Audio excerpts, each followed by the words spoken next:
Katatapos lang mga bossing, bagong gawa. Ngayon mga bossing ay mag-a-align po sila ng motor na isasalpak nila dito.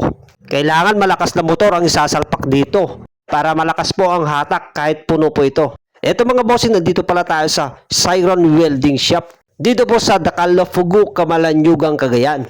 Isa rin po siyang pinakamaganda at maporma ang gawa dito. Ito pala yung center car na natapos na. Ipapakita ko sa inyo.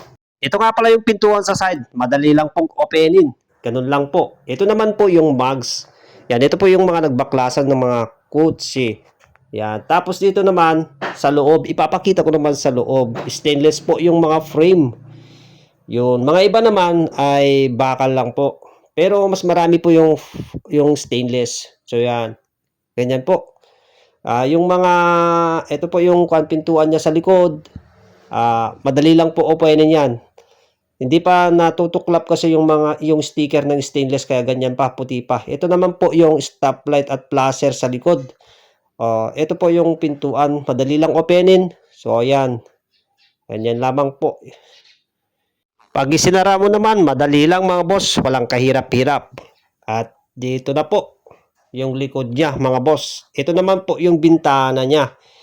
Yan. Yung mga nagkuhan ng mga kotse talaga mga yan eh.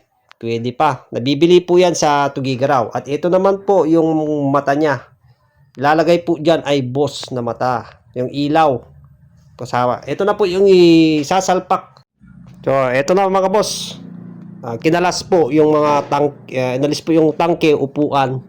At saka yung side cover. Ito po yung shop nila. Mayroon pang ginagawa. Marami po kasing nagpapagawa dito. Yan, kailangan na po na i-welding po ito para ito yung paglalagyanan ng yung round bar. Ito, wine-welding na po ni Boss Estaris. So, ito na, ready na po yung kaha. So, ito po, nailagay na po, na-welding na po yung malaking bakal dun sa leg ng motor.